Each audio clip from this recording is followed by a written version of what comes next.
ഫുട്ബോളിലെ ഏറ്റവും മികച്ച കംബാക്കുകളിലൊന്നാണ് സാക്ഷാൽ റൊണാൾഡോ നസേരിയോയുടെ കംബാക്ക്.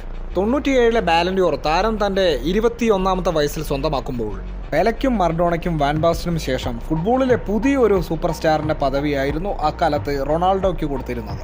വർഷം 1996-ൽ ബാഴ്സലോണയിൽ തകർപ്പൻ പ്രകടനങ്ങൾ കാഴ്ചവെച്ചിട്ടുള്ള റൊണാൾഡോയെ കൃത്യം ഒരു വർഷത്തിനുള്ളിൽ തന്നെ ഇറ്റാലിയൻ വമ്പന്മാരായിട്ടുള്ള ഇന്റർ മിലാൻ അവരുടെ കൂടാരത്തിലേക്ക് എത്തിച്ചു.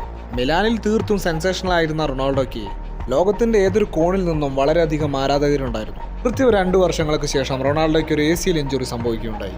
ഇന്ററും ലാസിയോയും തമ്മിൽ കോപ്പ ഇറ്റാലിയ ഫൈനൽ മത്സരം നടക്കുന്ന സ്റ്റേഡിയത്തിൽ തന്റെ ട്രേഡ് മാർക്ക് സ്കില്ലായ സ്റ്റെപ്പ് ഓവറിന് ശ്രമിക്കുന്ന റൊണാൾഡോയ്ക്ക് ACL ഇഞ്ചുറി സംഭവിക്കുകയായിരുന്നു. ഉടനെ സ്റ്റേഡിയം നിശബ്ദമായി. വേദന കൊണ്ട് പൊളയുന്ന റൊണാൾഡോയുടെ അലർച്ച അന്നത്തെ ഒളിമ്പിക്കോ സ്റ്റേഡിയം നിശബ്ദമാക്കി എന്ന് വേണം പറയാൻ.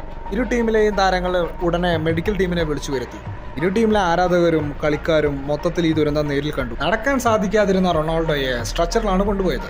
അയാളുടെ കാൽമുട്ടിലെ ഞരമ്പുകൾക്ക് പൊട്ടലുണ്ട്. പരിക്ക് വിചാരിച്ചതിനേക്കാൾ ഗുരുതരമാണ്.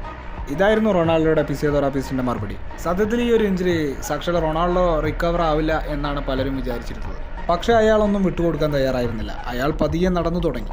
ഈ ഒരു ഇഞ്ചുറിയുടെ വിഷമങ്ങൾക്കിടയിലും റൊണാൾഡോയ്ക്ക് മകനുണ്ടായത് അദ്ദേഹത്തിന് ഏറ്റവും കൂടുതൽ ആശ്വാസം പകർന്നു. പിന്നീട് വളരെയധികം മാസങ്ങൾക്ക് ശേഷം റൊണാൾഡോയെ സൈഡ് ബെഞ്ചിൽ കാണാൻ തുടങ്ങി. പിന്നീട് അദ്ദേഹം 2001 സെപ്റ്റംബറിൽ ഇന്റർ മിലാന്റെ കുപ്പായത്തിൽ വീണ്ടും ഗ്രൗണ്ടിലെത്തി.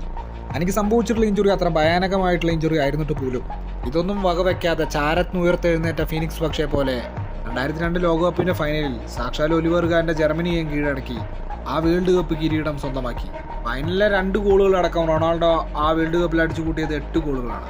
ഇതാണ് ഫുട്ബോൾ ലോകം കണ്ടത് വെച്ച ഒരു മനുഷ്യന്റെ ഏറ്റവും മികച്ച കംബാക്ക്. മൊത്തത്തിൽ പരിക്കിന്റെ പിടിയിലല്ലായിരുന്നെങ്കിൽ റൊണാൾഡോയുടെ കരിയർ ഇതിലും മികച്ചതായേനെ.